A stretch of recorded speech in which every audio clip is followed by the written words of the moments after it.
작년 12월 2일로 제가 기억합니다. 제가 이제 추울 겨울을 보내고 있는데 우리 선배 목사님이신 정 목사님께서 우리 박 지사님과 함께 이렇게 날씨도 별로 좋지 않은데 사과목을 방문하셨어요. 그래서 이제 아직 시작 단계인 우리 이제 주일학교도 좀 보여드리고 이제 사과목이라는 리저브도 좀 소개하면서 어떤 부분들이 진행되어지고 있고 또 어떤 분들이 조금 힘들고 또 어떻게 하면 좀 더 이 디벨롭할 수 있을까 그런 것들을 좀 나누는 시간이 있었습니다. 그때 제가 말씀을 드렸어요.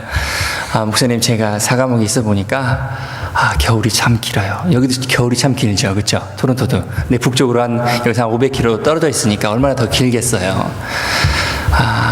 자, 우리 아이들도 힘든데 우리 원주민 아이들은 얼마나 더 힘들겠습니까? 그래서 우리 아이들 보니까 마치 브레이크 때, 사실 마치 브레이크도 겨울이어서 운전하기 사실 곤란합니다. 그래서 좀 어려운 부탁을 드렸어요. 목사님, 사실 우리 원주민들하고 마치 브레이크 때 한번 영화 한번 보여주셨으면 좋겠습니다. 그렇게 말씀을 드렸습니다. 혹시 또 다른 거 없네요. 그래서 목사님 우리 원주민 아이들 조금 토론토 한번 구경해 줬으면 좋겠어요. 그렇게 말씀을 드렸어요. 또 뭐 다른 부탁이 없네요. 목사님 염치도 없죠? 네, 목사님 이렇게 쭉 살다 보니까 여름에 텐트 미팅을 하는데 우리 조금 맨파워가 좀 필요합니다. 와서 이 사역을 함께 동역할 수 있는 그런 인적 자원이 필요합니다. 이렇게 말씀을 드렸어요. 근데 그때는 확답을 안 하셨는데 얼마 지나지 않아서 연락이 왔습니다. 우리 운영회를 소집했는데 이 운영회들 다 앉아 계시죠? 이 자리를 빌어서 감사를 드립니다. 자, 운영회 회원들 분들과 함께 회의를 했는데 모든 사역을 함께 할 수 있게 되었다고 이렇게 저에게 기쁜 소식을 전해주셨어요. 그래서 지금도 주일학교 예배를 드릴 때마다 아이들이 그때 봤던 배트맨 레고 무비를 항상 이야기합니다. 그리고 그때 같이 갔던 맥도날드에서 함께 했던 시간들, 그리고 오늘 이번 주와 함께 또 원더랜드 또 나이아가라 펄스 참 바쁜 일정을 소화했는데 큰 섬김 우리 진심으로 감사를 드립니다. 그래도 명색이 원주민 선교사가 왔는데 원주민 언어를 한 가지 정도는 배워야 되지 않겠습니까? 그렇겠죠? 별로 관심이 없으시군요. 자, 우리 원주민 언어를 한번 배워보지 않으시겠습니까? 네, 좋습니다.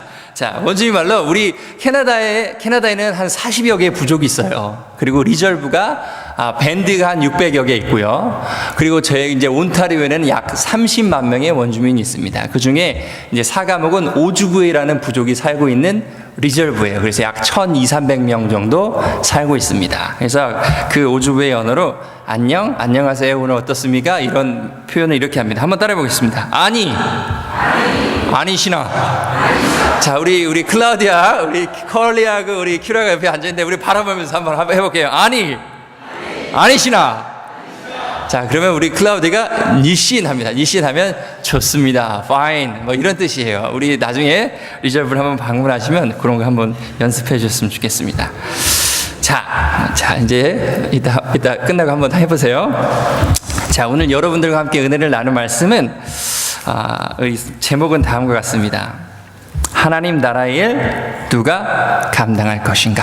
자, 하나님 나라의 일이 먼저 무엇인지 좀 알아보겠고요. 두 번째로 이 일을 누가 감당해야 되는지, 자, 그리고 뒤에 물음표가 있죠, 그렇죠? 물어보는 겁니다. 여러분 나중에 대답하셔야 돼요. 설교 마지막 부분에.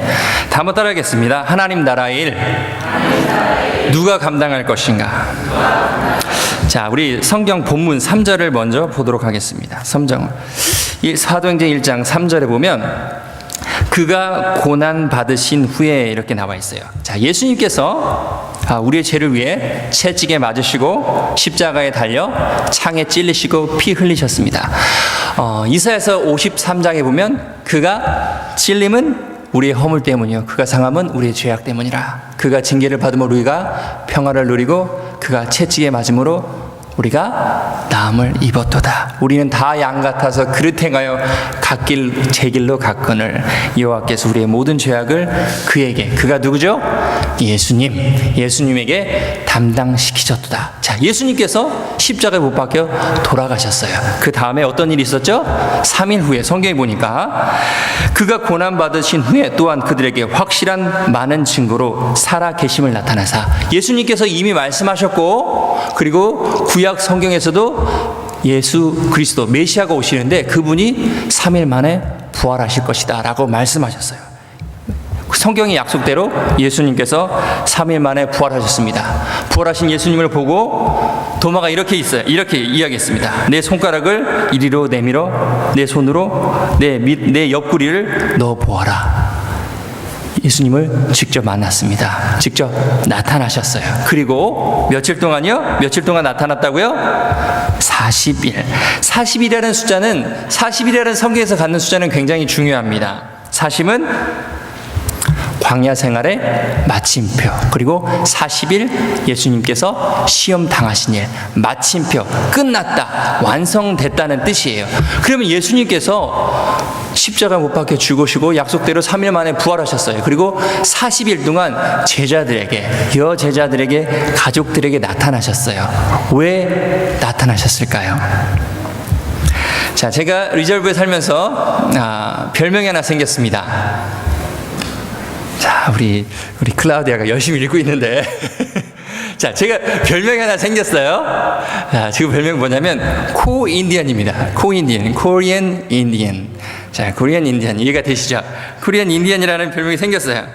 그래서 왜 그 별명이 생겼냐면 제가 리저브에 이사를 2015년 6월 말에 했으니까 만 2년, 그리고 이제 횟수로는 3년이 되었는데, 이제 원주민들이 저희를 보면서 세 가지를 보고 놀랍니다. 우리 영어 이미 번역이 되었기 때문에 아시겠지만, 첫 번째로 한국 사람을 보고 놀랍니다. 한국 사람이 없으니까 주위에. 그리고 우리 한국에서 왔다 그러면 난민인 줄 알아요.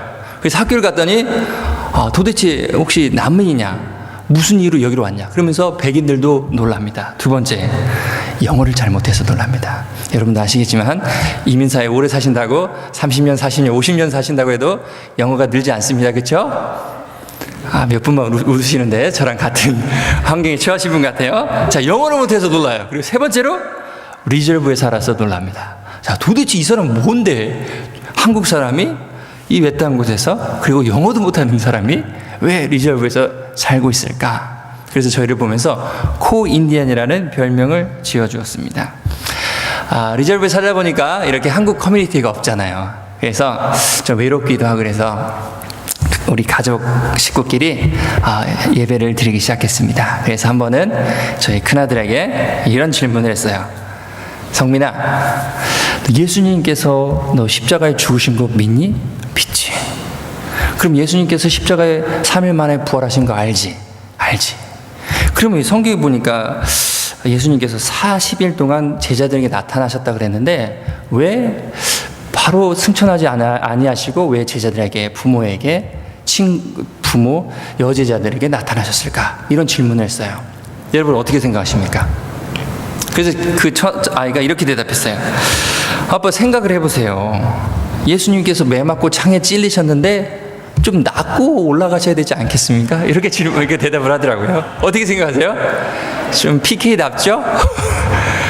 자, 예수님께서 왜 40일 동안 제자들에게 굳이 나타나셨을까요? 그것은 바로 성경에 보니까 하나님 나라의 일을 말씀하시고 싶어서 그랬습니다. 하나님 나라의 일, 하나님 나라의 일. 영어로 보면 Kingdom of God이라고 이렇게 번역되어 있는데 헬라어 성경에 보면 바실레이아라는 뜻이에요. 히브리어로. 죄송합니다. 그리그로. 근데 이 바실레이아라는 단어는 정치적인 용어입니다. 통치, 왕의 통치, 운영, 지배라는 뜻이에요. 그러면 어떻게 하면 이 하나님의 나라, 통치가 이루어지는지를 예수님께서 말씀하신 거죠. 어떻게 하면 하나님 나라의 일이 이루어질 수 있을까? 그 일들을 이 시간에 한번 보기를 원합니다. 자, 어떻게 하면 하나님 나라의 일, 이 통치가 이루어지는지 알아보려면 예수님께서 며칠 동안 제자들에게 나타나셨다고요? 40일. 그럼 40일간의 예수님의 여정을 역추적하면 예수님께서 어떻게 하면 이 하나님 나라의 일, 하나님의 나라 통치가 이루어지는지를 알 수 있습니다. 자, 성경에 보니까 예수님께서 부활 후 약 11회 정도 나타나셨어요. 그 중에 모든 구절을 찾기는 어렵고 이 시간에 한 두 구절만 보기 원하는데요. 우리 요한복음 21장으로 한번 이동해 보도록 하겠습니다. 요한복음 21장. 요한복음 21장입니다.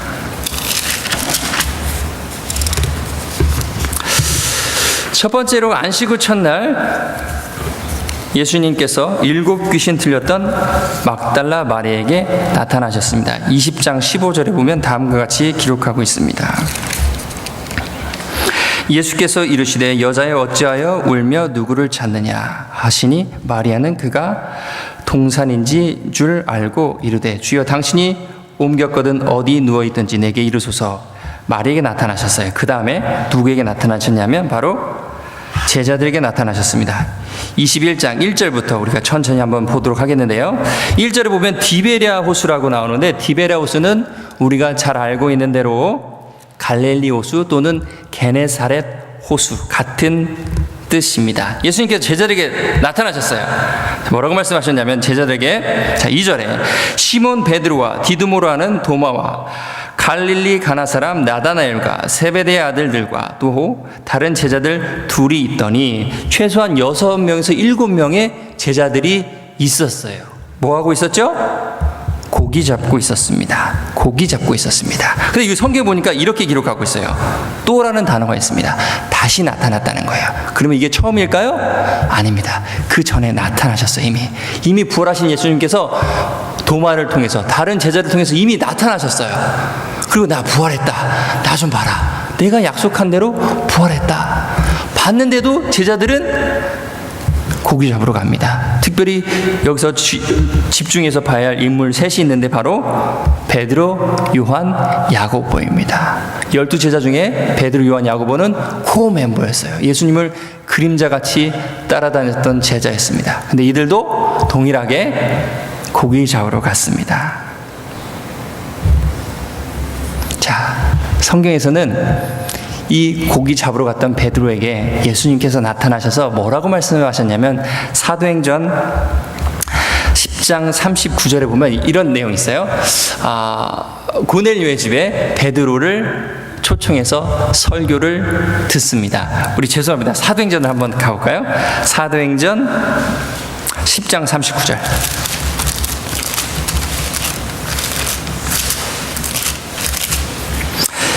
10장 39절에 보면 우리는 유대인의 땅과 예루살렘에서 그가 행하신 모든 일의 증인이라. 이 베드로의 설교입니다. 그들은 나무에 달려 죽었으나 하나님이 사흘 만에 다시 살리사 나타내시되 모든 백성에게 하신 것이 아니요 오직 미리 택하신 증인 곧 죽은 자 가운데서 부활하신 후에 그를 모시고 음식 먹은 우리에게 하신 것이라. 그렇죠? 예수님께서 부활하시고 베드로와 그 제자들에게 나타나셨어요. 그렇죠? 요한복음 21장에. 그리고 뭐라고 말씀하셨냐면 뭐라고 말씀하셨다고요? 42절. 우리 한 목소리로 시작. 우리에게 명하사 백성에게 전도하되. 우리 한번 따라하겠습니다. 전도하되. 여기서 말하는 전도라는 뜻은 그냥 단순하게 전도지 나눠주고 우리 교회로 초청하는 거 물론 중요해요. 근데 여기서 전도라는 의미는 넓은 의미에서 어떤 뜻이냐면 전도지도 나눠주고 교회로 초청하고 말씀을 듣게 하고 권면하고 때로는 실족한 사람이 있으면 다시 한번 우리가 위로하고 격려하고 다시 교회로 안내하고 또 이 사람들을 훈련해서 또 보내고 이런 모든 일들을 다 포함하는 단어가 바로 이 헬라어로 보면 케루소라는 단어입니다. 케루소. 이 단어는 바로 전도하는 거예요. 어떤 모습이든지 하나님 말씀이 선포되는 일들을 하라는 말씀이 바로 하나님 나라의 일입니다. 마찬가지로 마태복음 28장과 누가복음 후반절에 보면 너희는 가서 모든 족속으로 제자를 삼아 아버지와 아들과 성령의 이름으로 세례를 주라고 말씀하셨어요. 그리고 만민에게 복음을 전파하라고 말씀하셨습니다. 이게 바로 케루소예요. 복음 전하는 일이에요. 자, 여기까지 말씀드리면 아유 나는 아니야 부담스러워 아유 그냥 목사님 전도사님 목회자들이 하시는 일이지라고 생각하는 분들이 대부분 계세요. 그렇죠? 근데 여기서 잘 들으셔야 됩니다. 근데 하나님 나라의 일은 선교 복음 전하는 일이에요. 근데 우리가 잘못 생각하는 것이 있습니다. 그것은 뭐냐면 보통 선교하면 공간적인 선교만 생각해요. 사과목으로 가야 되거나 아니면 공산국가나 아니면 남미나 북한으로 오지로 가야 되는 것만 선교라고 생각합니다. 물론 맞아요. 근데 이거는 반만하는 선교의 의미입니다. 선교는 공간적인 선교뿐만 아니라 시간적인 선교도 있습니다. 우리 한번 따라하겠습니다. 공간적인 선교와 시간적인 선교가 있습니다. 자, 우리 마태복음 5장에 보면 예수님께서 제자들을 부르셨어요. 그리고 마을마다 제자들을 다니면서 복음을 전하십니다. 이건 무슨 선교일까요? 공간적인 선교입니다. 근데 막 무리들이 막 모여들었어요. 무리들이 모여들으니까 예수님께서 한적한 곳으로 이동하셨어요. 마태복음 이제 산상순이라고 잘 알려져 있는 내용인데 예수님께서 제자들을 데리고 산으로 올라가서 제자들에게 훈련 교육을 시킵니다. 이건 무슨 선교일까요? 시간적인 선교입니다. 선교는 공간적인 선교와 시간적인 선교가 있어요. 제가 우리 목사님하고 교제하면서 이게 좀 이야기를 들었는데 얼마 전에 우리 시원선교에서 선교 바자회를 했다고 들었습니다. 맞습니까? 반만 참여하신 것 같아요. 맞습니까? 그때 어느 집사님께서 호떡을 구우셨다는데 대박이 났다는 소문이 사과목까지 들렸습니다. 맞습니까? 자, 어떻게 보면 호떡 굽는 게 무슨 선교냐, 나가서 복음 전하는 게 선교지. 아닙니다. 이것도 하나님 나라의 일입니다. 이 시간에 모르겠어요, 누가 베이비시팅 하고 계신 분들 하나님 나라의 일 감당하고 계신 겁니다. 믿으십니까? 누군가 일찍 오셔서 빵을 썰고요, 누가 일찍 오셔서 주보 적고요, 누가 일찍 오셔서 안내하는 거, 이게 다 하나님 나라의 일이에요. 믿으십니까? 복음 전하는 것도 선교지만 복음을 전할 수 있도록 돕고 준비하는 것도 모두 선교예요. 자, 우리가 쉽게 설명드리면 이런 거와 마찬가지예요. 자, 우리 독립운동 가면 누가 떠오르시죠? 안중근 의사, 윤봉길, 김자지 장군, 이런 분들이 다 생각이 나잖아요. 물론 앞에 서서 여러 가지 훌륭한 일들을 하신 분이에요. 하지만 역사는 기록하지 않지만 그분들을 재워주고 먹이고 어렵게 생업을 꾸리시면서 독립 자금을 보내주신 분들도 있어요. 그런 분들이 있기 때문에 그런 위대한 인물들이 있는 거 아니겠습니까? 역사는 그분들을 기록하고 있지 않지만 그분들이 있었기 때문에 훌륭한 인물들이 앞에 있었어요. 마찬가지로 하나님 나라의 일은 공간적인 선교와 시간적인 선교 모두 다를 포함하는 것이 바로 선교입니다. 자, 여기까지 중간 정리를 하겠습니다. 자, 몇 가지 물어볼 거예요, 제가. 자, 하나님 나라의 일이 무엇입니까? 자, 우리 목사님은 역시 좋은 학생인 것 같아요. 자, 하나님 나라의 무엇입니까? 선교. 선교는 전도하는 건데 이 전도는 그냥 말씀만 전하는 것뿐만 아니라 어떻게 해서든지 말씀이 증거될 수 있도록 참여하는 모든 사역이 바로 선교, 전도, 복음 전파라는 거예요. 이 복음 전파는 두 가지가 있는데 첫 번째는 공간적인 선교와 두 번째 시간적인 선교가 있는 겁니다. 이번 주에 우리 한 6분에서 한 7분 올라오신다고 들었어요. 그분들은 무슨 선교사로 가시는 거예요, 사과목에? 공간적인 선교사로 가시는 겁니다. 여러분 그분들 위해서 기도하실 거죠? 3분만 기도하신답니다. 다시 한번. 자, 여러분들 그분들 위해서 기도하실 거죠?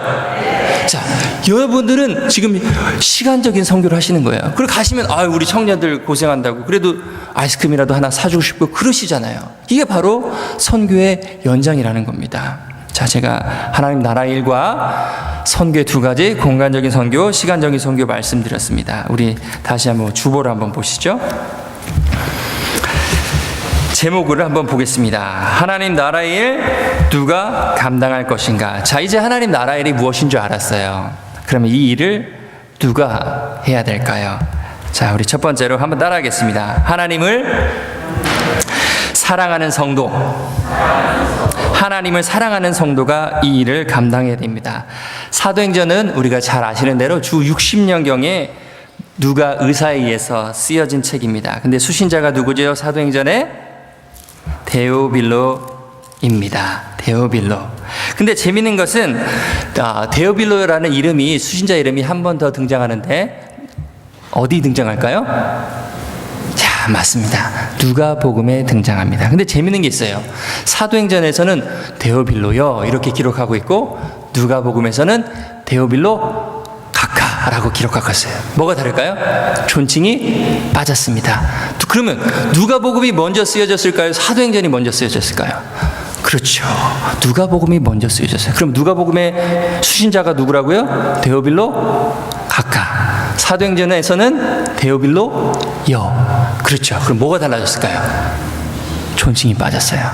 여러 가지 해석이 있지만 대부분 신학자들의 공통된 의견은 뭐냐면 이 데오빌로라는 사람이 예전에는 불신자였다면, 머리 신자였다면 이 데오빌로는 이제 기독교 공동체 안에 자리 잡은, 기독교 공동체 안에 깊이 인벌브된 성도가 되었다는 뜻입니다. 하나님을 사랑하는 자의 뜻을 가진 이름 데오빌로, 바로 하나님을 사랑하는 사람이 하나님 나라 일을 감당해야 합니다. 자, 두 번째 한번 따라하겠습니다. 말씀을 배우며 실천하는 성도. 하나님 말씀을 배우며 실천하는 성도가 하나님 나라 일을 감당해야 됩니다. 영어 성경에 보니까 이렇게 기록하고 있어요. 예수께서 행하시며 가르치시기를, 영어 성경에 보면 Jesus began both to do and teach. 자, 예수님께서 do를 하셨어요. do는 뭐죠? 보여주신 거예요. 그리고 teach, 가르치셨어요. 자, 예수님께서 제자들을 두 번 부르셨어요. 첫 번째는 얘들아 나를 따라오너라, 내가 너를 사람을 낚는 어부가 되겠다, follow me 했어요. 그쵸? 이건 와서 보라는 거예요. 두 번째로 예수님께서 부활하시고 제자들에게 나타나셨어요. 그리고 제자들에게 다시 한번 도전합니다. Follow me. 자, 예수님께서 승천하셨는데 어떻게 follow해요? 못 따라가잖아요. 이게 무슨 뜻인가요? 바로 내가 보여줬지. 이제 너희들도 한번 해봐.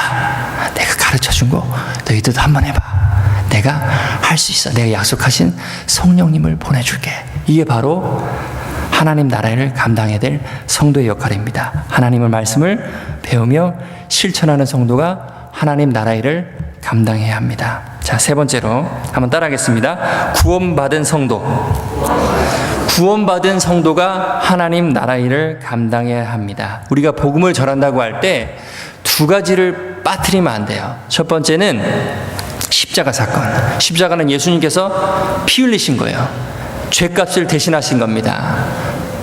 예수님께서 십자가에 못 박히셨을 때 테텔레스타이라는 상업적 용어를 사용하셨어요.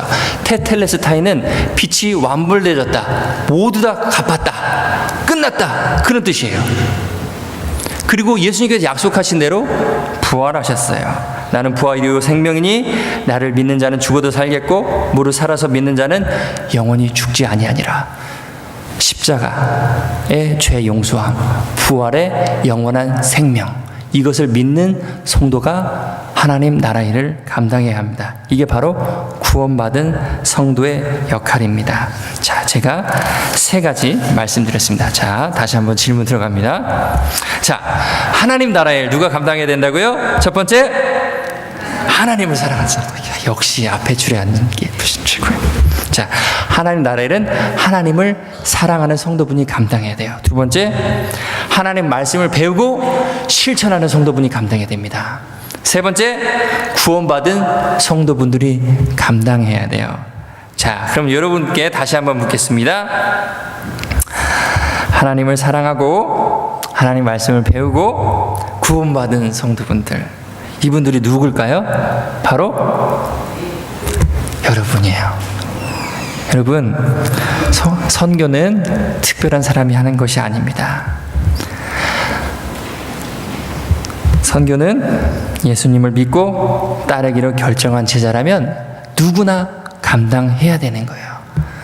보내는 선교사든 가는 선교사든, 우리 목사님 선교 훈련하시잖아요. 교육하시잖아요. 우리 목사님도 선교사입니다. 나중에 좀 사과목으로 좀 안식년을 보내주세요. 저도 좀 쉬게. 여러분들이 다 선교사님들이에요. 제가 2005년도에 캐나다에 처음 왔을 때 아주 작은 교회였어요. 아주 작은 교회에서 원주민 선교를 간다고. 저는 그때까지만 해도 아무것도 몰랐습니다. 원주민의 원자도 몰랐어요. 자, 이 내용은 이렇게 안 드렸는데, 저는 부자가 되고 싶었습니다. 그래서 구원받은 다음에 하나님, 저 목사님 좀 보세요. 저 선교사님들 보세요. 저분들 돕고 싶어요.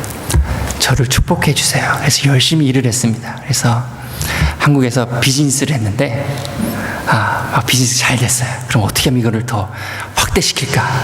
그래서 좀 공부를 좀 더 해야 되겠다. 그래서 캐나다로 왔는데, 캐나다에 오니까 그런 분들이 또 제 눈에 들어왔어요. 하나님, 저분들을 돕고 싶어요. 어떻게 해야 될까요? 그러다가 원주민 선교를 참여했습니다. 근데 원주민 선교에 대한 원자도 몰랐어요. 근데 원주민 선교를 통해서 하나님께서 은혜를 주시기 시작하는 거예요. 자꾸 아시잖아요. 은혜 받아보셔 아시잖아요. 하나님께 자꾸 부담감을 주십니다. 자꾸 부담감을 주세요. 그래서 제가 이렇게 했어요. 이렇게 하나님께 기도했어요. 하나님, 저 자격 안 되는 거 아시잖아요. 제 단무지예요. 단무지가 뭔지 아십니까? 단순하고 무식하고, 아시죠? 저 하나님 할 수 없어요. 저기 영어도 잘하시는 분, 집안 배경도 좋으신 분, 저 가진 거 없고요, 배운 거 많지 않아요. 하나님, 저 할 수 없습니다. Why me? 그때 하나님께서 이렇게 말씀하셨어요. 선교는 네가 하는 게 아니라 내가 한다. 그게 2005년 7월 27일의 일입니다.